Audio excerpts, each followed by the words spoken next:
I suggest you own things and invest in things that you understand, and eschew, that means avoid, eschew things and vehicles and investment types that you don't. Annuities are among those types of vehicles that are very difficult to understand. I have a relative who has several of them, and at the time when she bought them 15 years ago or so, I said, please don't do that. Yes, the interest rate's higher than what you're getting elsewhere, but it is a contractual relationship. It is a contract agreement. You're not actually buying anything. It's just someone's promising to pay you something under a very complex set of conditions in out years after you keep it in for a certain time.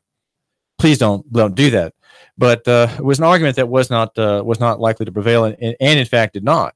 And so I have annuities to deal with this person of whom I have you could say a fiduciary care for her, and try to understand annuities. There are ways of getting out of them, and we're going to talk with a young man who's involved in that very process. You've heard the ads on radio about getting out of a timeshare. Well, timeshare is also a contractual arrangement and can be a real hole. It can tie down your capital and force you to go to some forlorn beach that you really don't care about anymore.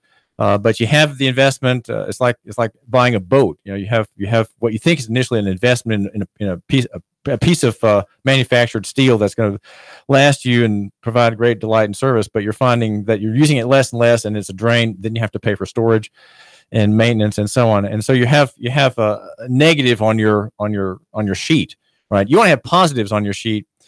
And the positives, I would suggest, among things and in vehicles and investments that you understand, maybe stocks, maybe a mutual fund. Those are easier to understand. They're much more plain spoken and forward. They're forward thinking, forward speaking, but they're understandable. They don't have the complexity problem. I like gold and silver. I recommend that you consider that today a bag of $1,000 in 90% pure silver is $11,651. That's the asking price in paper. That's if you're outside of Tennessee. The quote is from the Money Changer newsletter, which I get every morning, more or less.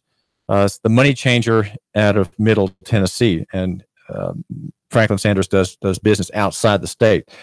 American Eagle, again, a very simple investment, is gold coin, almost 100% pure, minted by the U.S. Mint, and to buy one costs you, to trade in one today, you would have to give up $1,324 in paper.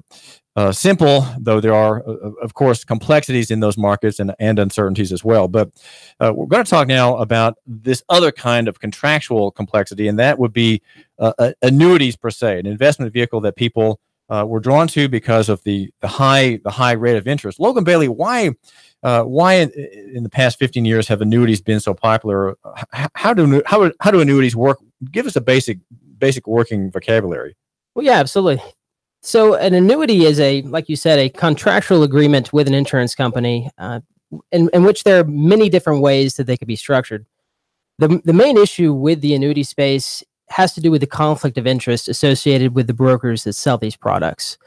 You see, they're very highly commissioned products in regards to the amount of commission that the advisor gets from selling the product compared to what they would get for selling like your average mutual fund or managed stock bond account, right?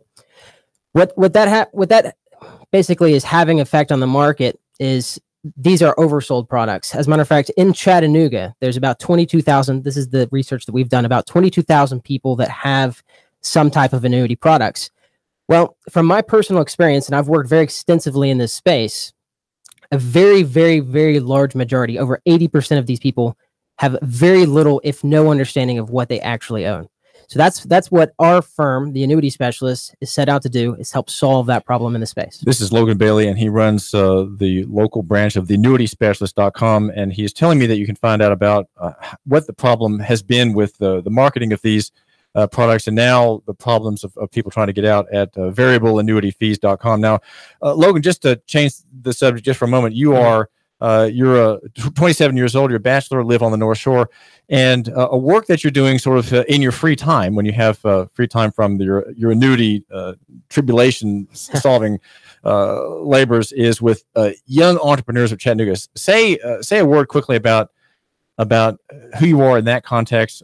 Who are Young Entrepreneurs? What is your group promising to do with or for them? Yeah, absolutely. So the Young Entrepreneurs of Chattanooga is a group that we started more or less to facilitate the desire that a lot of Chattanoogans have in the community to make Chattanooga an entrepreneurial-friendly city. You see, there is a focus here in Chattanooga to make us one of the most entrepreneurial-friendly cities in the country. And in order to do that, really what you need to do is support your entrepreneurial community.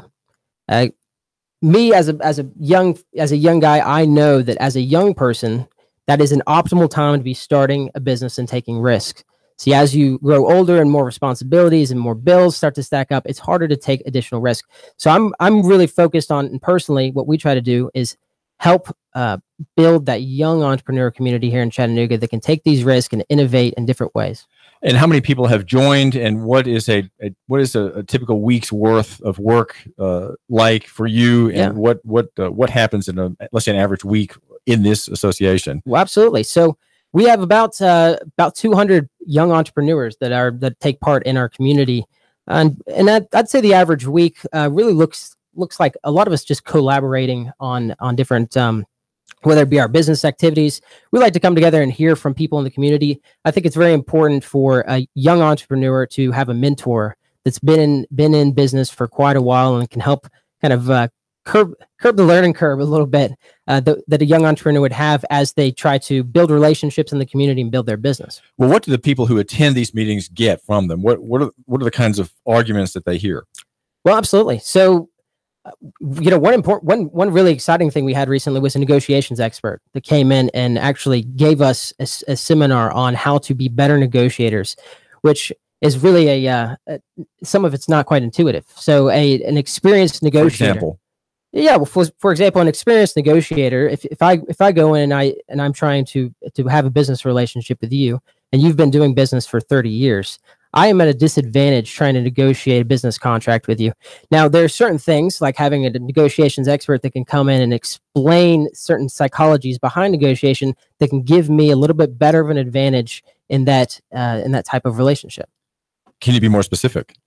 Yeah, more specific on negotiation. Well, absolutely.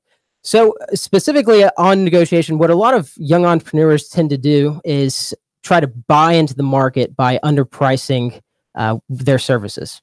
And you see, an important thing is actually in a lot of ways, psychologically, value is perceived in the cost of services.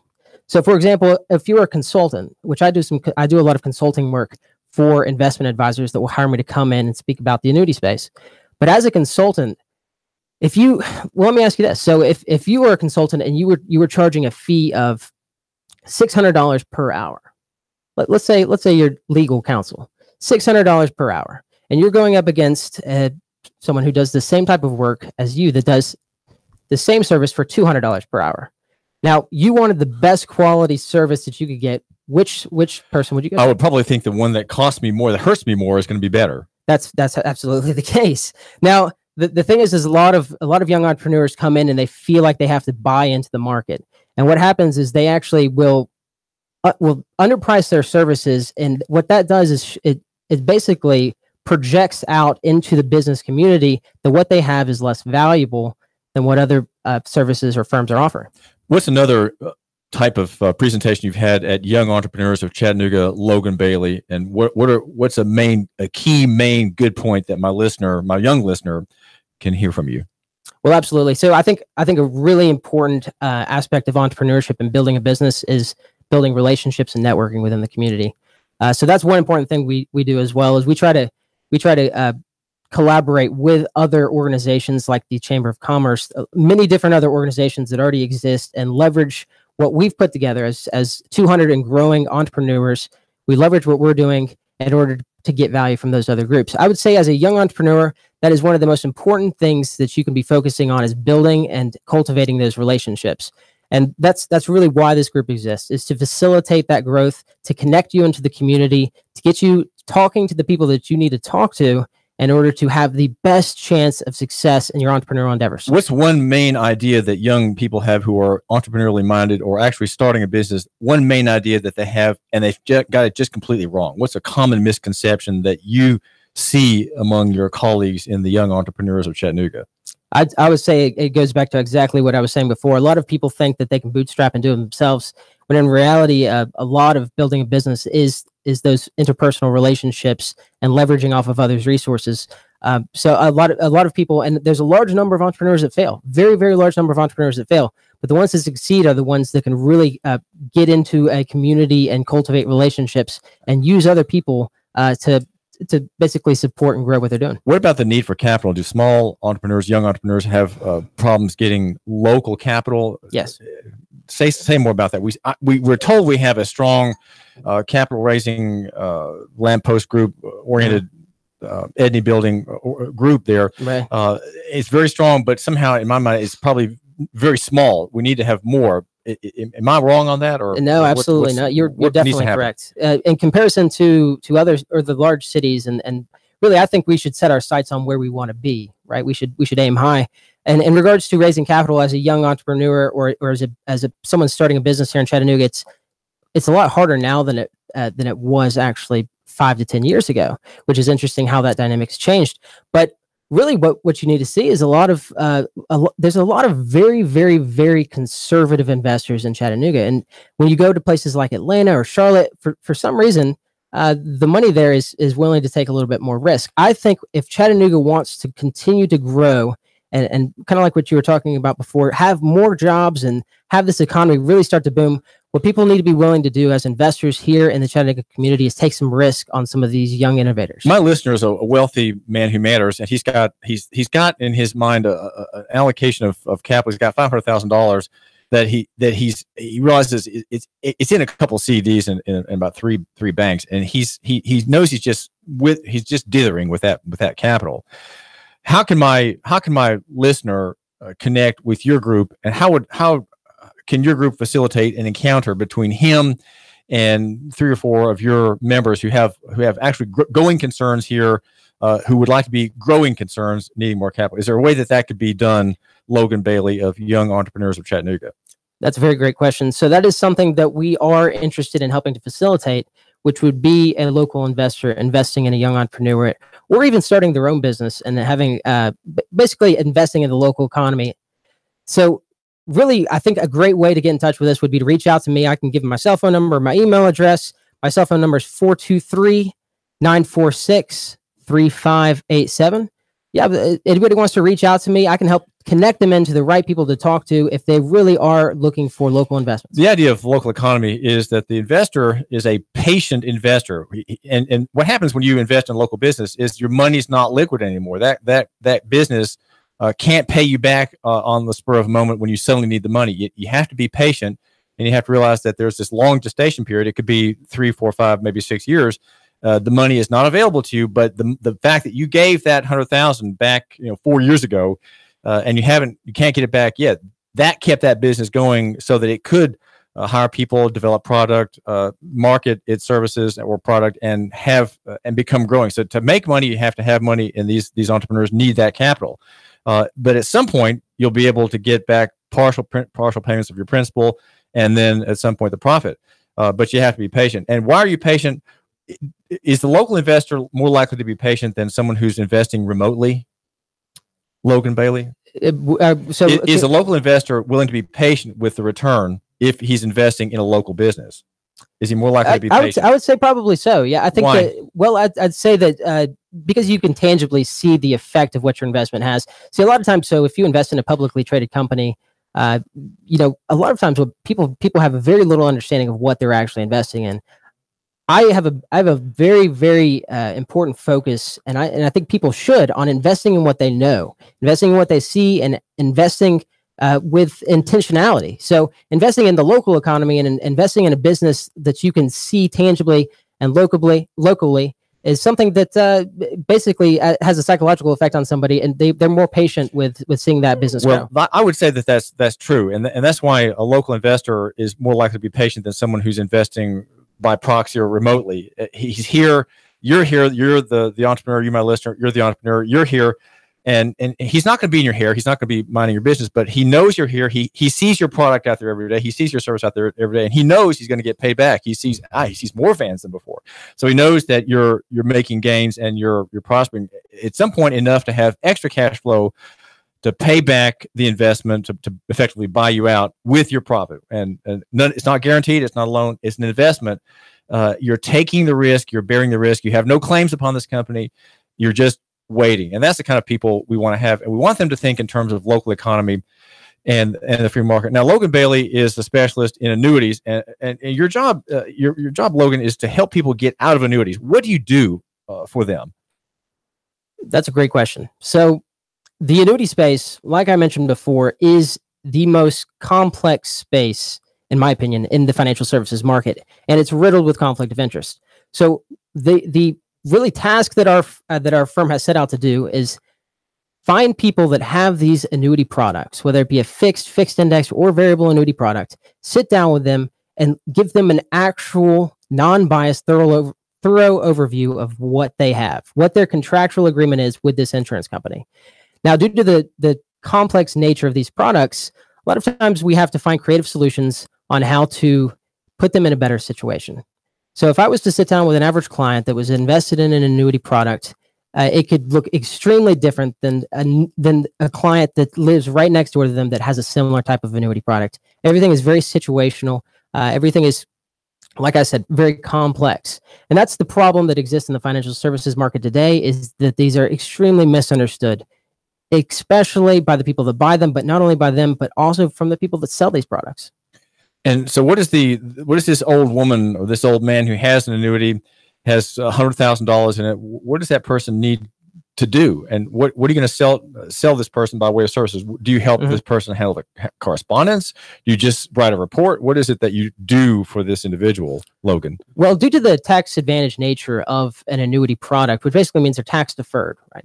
A lot of times what you'll have is either a large tax burden in order to get out of this product if you've been into it for a while, right? Or you could be also under what's called a surrender period, which is basically something that the annuity or the insurance company sets up initially in the contract, which will basically charge you a penalty for getting out of the contract.